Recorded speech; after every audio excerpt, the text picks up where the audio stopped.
Эфирде элдик медианын жаңылыктар чыгарылышы менен тааныштырып, студияда мен Жылдыз Байысова, саламатсыздарбы?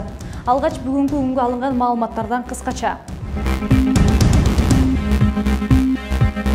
Өмүрбек Бабанов Кыргызстанга келеби? Аны кандай жоопкерчиликтер күтүп жатат? Эми Ош шаарынын ичине май куюучу жайларды курууга уруксат берилбейт. Бүгүн кала башчысы Талайбек Сарыбашев өзү кыдырып мындай тапшырманы берди. 13 жылдан бери төшөктөн турбай жаткан эне элден жардам сурап кайрылды. Бүгүнкү күндө анын абалы кандай? Ушул жана башка жаңылыктарды кененирээк тааныштырууну баштайбыз. Республика партиясынын лидери Өмүрбек Бабанов жакынкы убакта Кыргызстанга келет. Бул тууралуу анын жакын үзөңгүлөштөрүнүн бири Жогорку Кеңештин депутаты Максат Сабиров Бабановдун өзү менен жолугушканын айткандыгын кабарлады. Мен ачык айтпадым го, бар. Бешик берди, күрөшүп. Кыргызстанга келем деди. Мана жакын арада барам деген, жакын арада понятие раскрылось. Белгилеп өтсөк, Республика партиясынын мурдагы лидери Өмүрбек Бабановдун шайлоонун үгүтөнөктүгүндө эл алдында чыгып сүйлөгөн айрым сөздөрү конституциялык түзүлүшкө каршы келет деген негизде башкы прокуратура иш козгоп материалдарды УКМКга өткөрүп берген. Ага карата бийликти басып алууга даярдык көрүү деген айып менен да иш козголгону кабарланган. УКМКнын өкүлү Рахат Сулайманов эгер Бабанов мекенине кайтса, мыйзам чегинде жоопко тартыларын билдирди. Экс-депутат Равшан Жээнбековдун атасы Бабырбек Жээнбеков каза болду. Белгилүү журналист монополияга каршы жана атааңдаштыкты тескөө агенттигинин мурдагы жетекчиси Бабырбек Жээнбеков бүгүн 22 мартта 68 жашында мезгилсиз дүйнө салды. Буга чейин Равшан Жээнбеков Түркияда атасы Бабырбек Жээнбековго операция жасалганын билдирген. Жээнбеков алиби жана башка көз карандысыз гезиттерди негиздеген. Токтогул районунун 49 жаштагы тургуну Маметова Альфия муун ооруларынан жабыркап 13 жылдан бери төшөктөн турбай келет. Анын жалгыз жөлөгү уулу болгондуктан бүгүнкү күндө экөө кыйынчылыкта күн кечирет. Баласынын жалгыз кыялы апасынын ден соолугун дарылатып, төшөктөн туруп кетсе дейт. Тагдыры оор үй бүлөнүн абалы менен кабарчыбыз жакындан таанышты.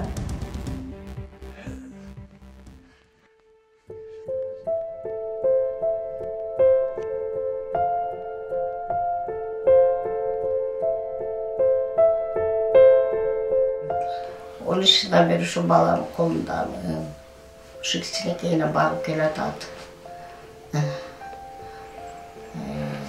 Жаткан жерим ушу ортуман жыла албай, белим ооруйт, сөөк өсүп кеткен. Башыман бир кан тамыр, майда кан тамыр жарылып кетти. Эки жака жыла албай, ол эки бутум иштебейт ушу. Алаганан келип жылдырат эки жака. Tutukmayan çay içeyim hep. Жүрөктөн ооруйм. Өпкөдөн жылып аргасы жерден шишип мен.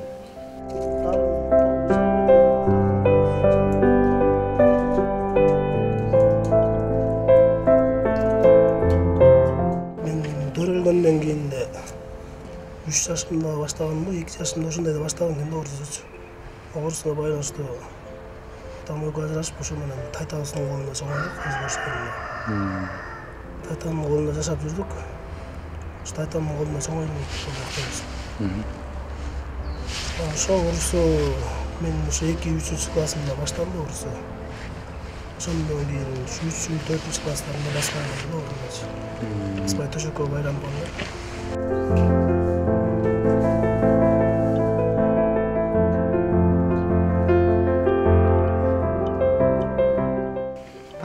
Менен жыгылдым да.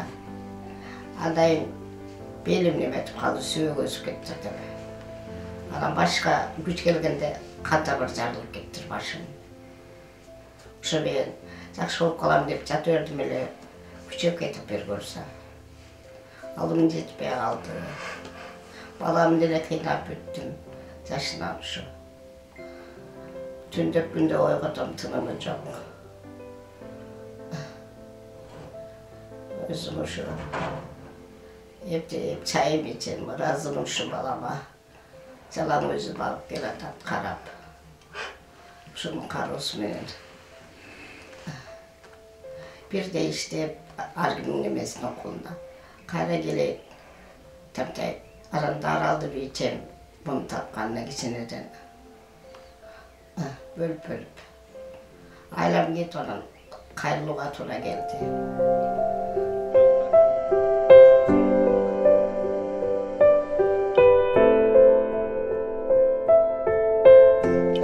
Vaktısı gelgen aldık. Hiç oladı sekin. Ayılda жашаганга мүмкүнчүлүк жок дагы эле. Өкмөттөн көмүк помощь менен өзүң карап жашашка туура келчү. Анан өз алдымча иштеп аракет кылайын деп Бишкекке келдим. Бишкекте 1 жылда иштедим. Ошо көрүнгөн стройкада иштедим. Сууукта иштедик ушу. Суук тийип калыптыр ден соолуккачы. Диагноз кандай? Өпкөгө тийди да. Өпкөнү ауыртаргандан. Канда бар экен ошо бизде да мамашанын оорусу. Ошо менен бин дагы ушу муун сөөктөрүн ооруп турат. Ушу текшертсек ревматизм болуп чыкты. 1 жылга лечениени койгон бизге дагычы.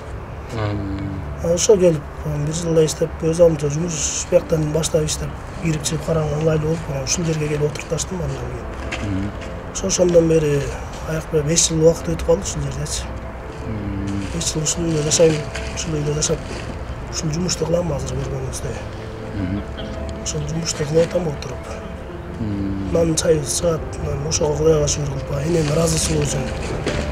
Эненин астында таманында бейиштейт. Ошо энем ыраазы болсо, көз өтсө да ыраазы болуп жашасын деп. Энемди карап отурам ошо менен.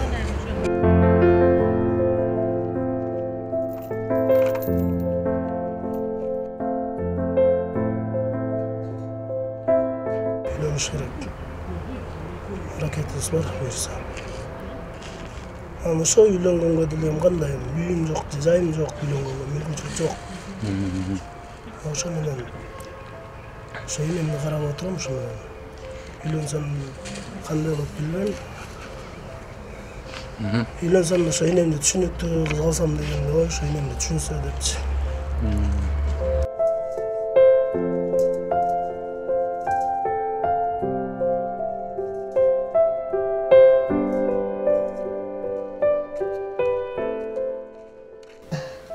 Alım eşliğe jetpey kaldı. Ukol alayını makçam bolsa arkasından darım ele hiç oturmuş bile öyle üçüm aldı.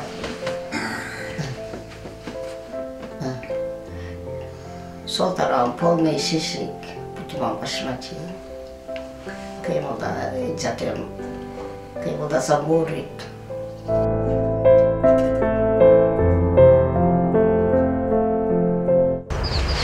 Ошо телевизордон жанагындай кайрымдуулуктардан көрүп калып атам ушинтип. Мамашандай ооруган адамдарды көрүп, алардын айыгып келгендерин көрүп сүйүнүп калам.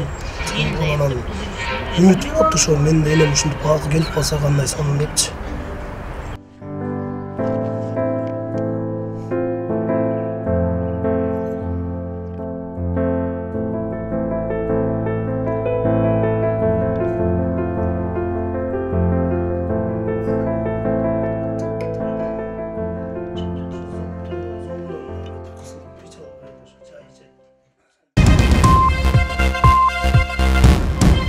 Эми Ош шаарынын ичине май куюучу жайларды курууга уруксат берилбейт. Бүгүн кала башчысы Таалайбек Сарыбашев бир топ жетекчилер менен шаардагы турак жайдын жанында жайгашкан май куюучу бекеттерди кыдырып, алар тез арада жабылышы керек деген бүтүмгө келишти. Ошондой эле Таалайбек Сарыбашев шаар ичине май куюучу жай курууга уруксат берилбеш керек деп катуу тапшырма берди. 5 мүнөт тура бербесем керек эле, бир 2 мүнөт сүйлөштүм болсо дагы. Асылбек мырза учурда ооруканада дарыланып жатат. Ал 20-март күнү Исанов көчөсүндөгү май куюучу жай жарылганда жаратылган. Салык кызматында иштегендиктен ал жумуштан кийин текшерүүгө келгендигин айтат. Ойлонгон убактым болбой калат экен, мен телефонду буякта кармап турат элем. Бул жак бетим ошондо ожог болуп атат. Сиз бул жактарга качаны өзүңүз билбей жатасыз? Мен телефонду азыр текшерсек 4 мүнөт, почти 5 мүнөт разговор болду. Ал кишини күттүрүп мен бир 5 мүнөт тура бербесем керек эле, бир 2 мүнөт сүйлөштүм болсо дагы бир 2-3 мүнөт жатыпмын да жерде. Анан туруп эле кызым машинада жалгыз отурат эле, ошо кызым жакты карай машинаны көздөй чуркадым. Машинада айнектери бүтүн экен жакшы. Кызымы машина бетими көрсөтпөй туруп эле көрдүм да бетиме кан шорголоп алып аткан. Кызым аркага отур дедим, мени көрүп коркуп калбасын деп. Асылбек мырзанын бетинин оң жак бөлүгү күйүп калган. Келген күнгө караганда азыр ден соолугу жакшы. Дарыгерлер болгон жардамды берип жатышат. Бүгүн келгендеги биринчи жардамдар көрсөтүп бул жерде 2 күн жаткан. Бүгүн акыбалы кыйла дурус болгондугуна байланыштуу биз нейротравматология бөлүмүнө которуп алдык.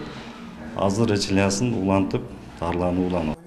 Май куюучу жайдан жаратылган дагы бир жаран облустук ооруканада дарыланууда. Дарыгерлердин айтымында абалы канааттандырарлык. Анында бети, мойну күйүп, баш мээси жабыркаган.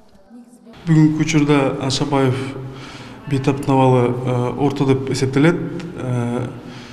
Эс акылы жайында нейрохирургия бөлүмүндө жатат. Жарылып кеткен май куюучу жай мыйзамсыз иштеп жаткан. Ал турак жайга өтө эле жакын жайгашкан. Ош шаарында жалпы 44 май куюучу жай болсо, анын дээрлик жарымы мыйзамсыз экендиги бүгүнкү кала башчысынын май куюучу жайларды текшерүү учурунда белгилүү болду.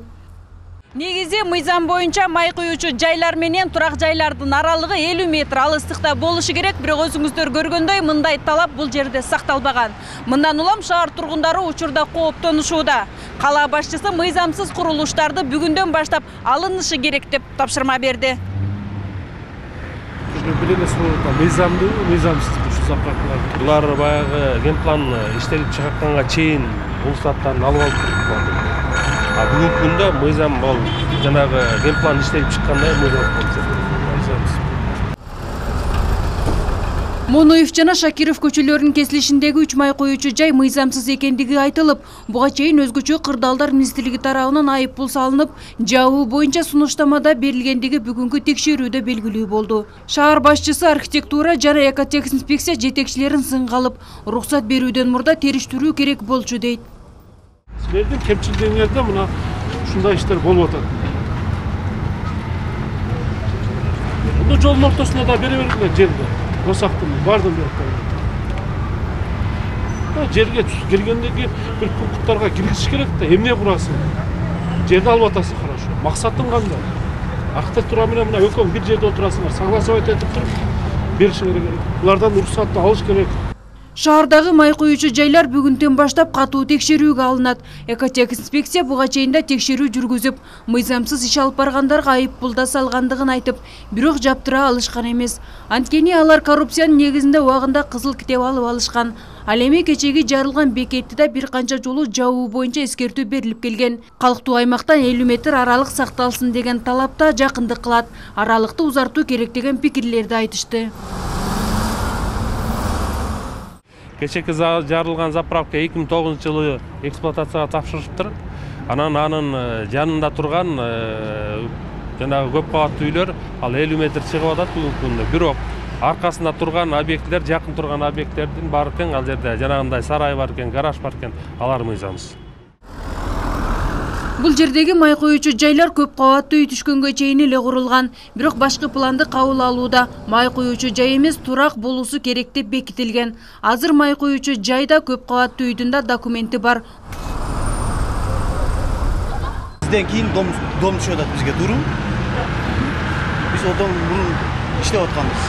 Канча жылдан бар жок мыйзамдуу, бар жок документ алдык. Канча жылдан бери иштеп атасыздар? Архитектура жетекчиси үй курууга макулдугун бергендигин так айта албай, кантип уруксат берилип кеткендиги эсимде жок. Документ кагаздарымда жанымда эмес деп шылтоолоду. Айландырбай мен кандай айландырып атам? Жок, мына айтсаңыз, азыр эми мына жерде май куюучу жай турат. Анан бир эле үй эмес, мерге көп кабаттуу үй салынып атат да, ошого уруксат берерде бир ойлонсоңуздар керек эле, ким план болбосо. Ошон үчүн айтып атпаймынбы, тийиштүү кагаздарды, корутундуларды көтөрүп туруп, анан так айтканым жакшы да. Ошол окуядан кийин эле силер көтөрүп чыксаңыздар болмок. Көтөрдүм, азыр жанымда жок. Мен силерге көтөрөйүн, анан так маалымат берейин. Эми май куюучу жайлардын баары шаар четине чыгарылат. Мыйзамсыз курулган бекеттер жабылып, алына турган болду. Мына бүгүнкү күндө ошол газозаправкалардын кээ биркилери мындай буздуртуп шаардын сыртына алып чыктырып атабыз да. Эми кечеки болгон кырсыктан кийин мына моюнга алышыбыз керек. Шаардын ичинде көпчүлүк заправкалар мына мыйзамсыз турат экен да. Мына ушул эле турган 3 заправка тең бүгүнкү күндө мыйзамсыз турат экен да, нормага туура келбейт. Азыр мен мына мамлекеттик органдарга тапшырма бердик. Азыр мэрияда ушул атайын жыйын болуп туруп, мындан кийин биз атайын ушул буйрук чыгарайлы деп атабыз. Шаардын ичинде эч кандай заправкаларга уруксат бербөө боюнча бул биздин буйрук чыгат. Эскерте кетсек, 20 март күнү май коюучу жай жарылып, натыйжада 2 адам жабыркап, жанындагы көп кабаттуу үйлөрдүн терезелери сынып кеткен. Фироза Ашымбаева, Айбек Үсөнұлы, жаңылыктар. Жакынкы жылдары элет калкынын социалдык экономикалык абалын чыңдоого айрым ишкерлер дагы зор салым кошуп, өз көмөктөрүн көрсөтүшүүдө. Айрымдары социалдык объектилерди куруп берсе, айрымдары элет жергесинен зарыл болгон техникаларды алып келип, жеңил баада тейлөө кызматын жүргүзүп ишкерчиликтерин улантууда. Алдыда Манас районунун Май айылында ачылган жыгач тилүүчү чакан ишкана тууралуу кененирээк баяндайбыз. Жыгачтын кургак суусуна карабай баарын тегистилген бул пилорама элеттиктер үчүн абдан маанилүү. Андыктан ишке кирген күндөн баштап мында жыгач тилдирем дегендер көп. Кезеги келгенде келишип жыгач тилүүчү цехтин күчүн пайдаланышат. Аталган цехти ушул эле айылдын тургуну Закиржан ага ишке киргизип, ыңгайлуу шартта кызмат көрсөтүү үчүн кенен аймакты тандап алган.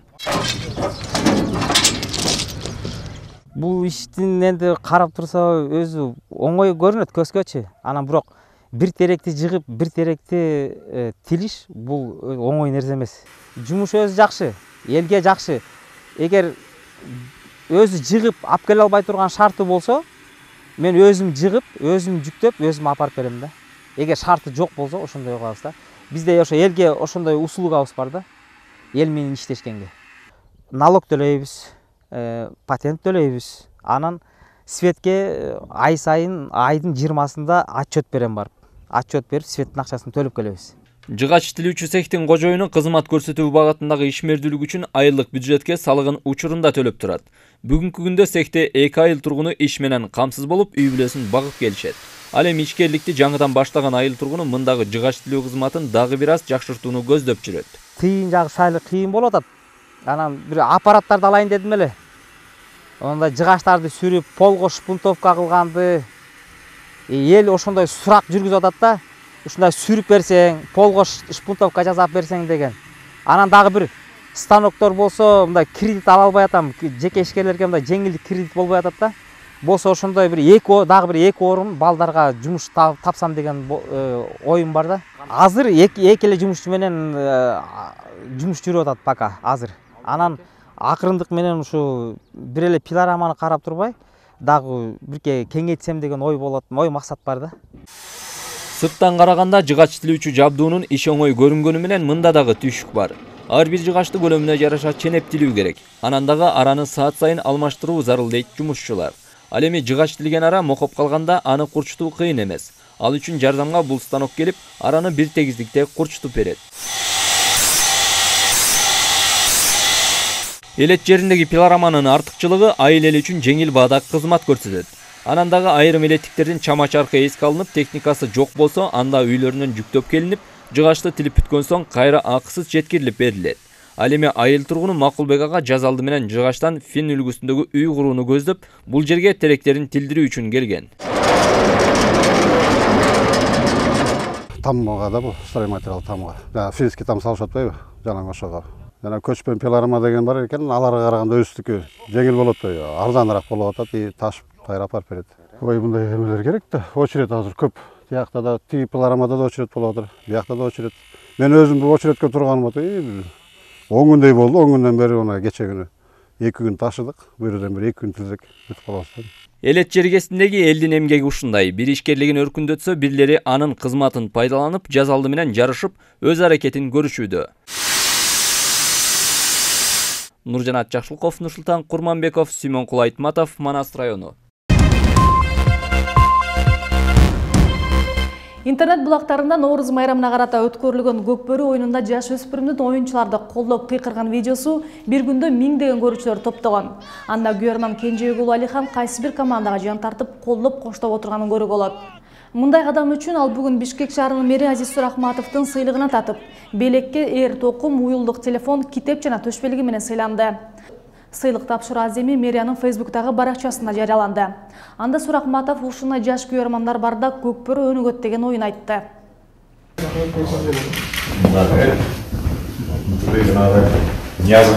Манас Ниязовка чемпион был, да?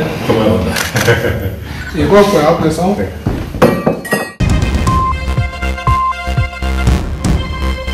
21 март Наурыз майрамына карата Кабаулуу Кожомкул атындагы спорт сарайында ВЭФ Гранд Прикс турнири болуп өттү. Бул мелдешке 65 кг салмактагы жалпы 18 мушкерлер күч сынашышты. Мелдеш 3 айлампа менен өтүп, финалга Тайсон атты кайманат менен белгилүү болгон Канат Келдибеков жана Нимат Абдрашитов чыгып, биринчи раундда муун тыкмасы менен Канат Келдибеков чемпиондук курга ээ болду. Ал башкы байгеге коюлган Mercedes-Benz үлгүсүндөгү автоунаа менен сыйланды. Аталган мелдешке жогорку кеңештин депутаттары да күбө болду. Элдин эсинде калганы Бишкек шаардык кеңешинин төрагасы да күбө болуп, жанөрөп ордунан тура калып, ышкырып жатканы да көпчүлүктүн көңүлүн өзүнө бурду.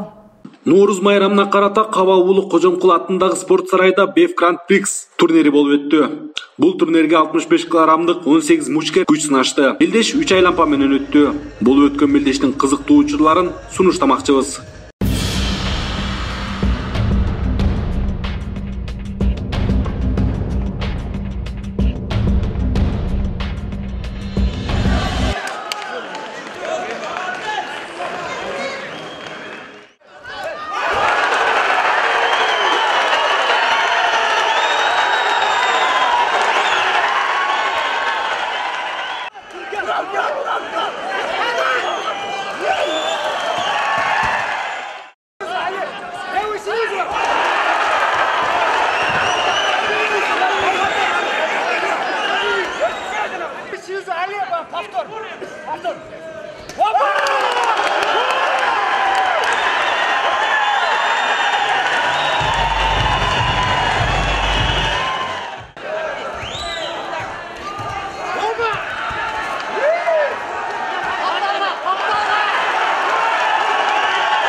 Мындай кызыктуу учурларды албетте жанөрөп үнүн болушунча сүрөгөндөр кездешти. Эң эсте калганы Бишкек шаарынын кеңешинин төрагасы Жаныбек Абиров да болду.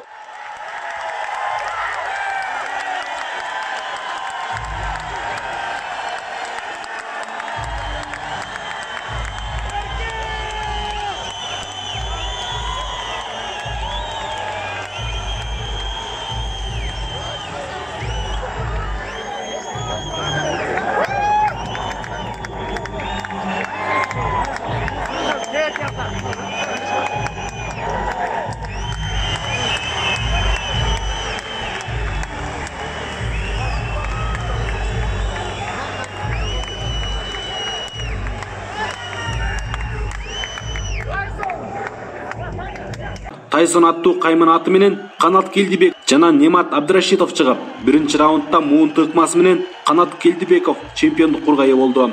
Баш байгеге Mercedes автоунаасы коюлган. Ошентип автоунаны Канат Келдибеков илип кетти.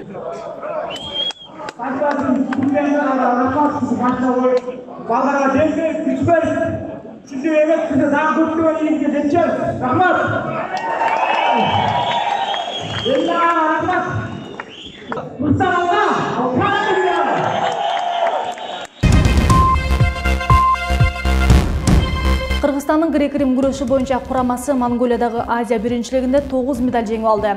Мелдеш кече 21 мартта Улан-Батыр шаарында болуп өткөн. Кыргызстандык балбандар 4 алтын, 2 күмүш жана 3 коло медаль утуп алышкан.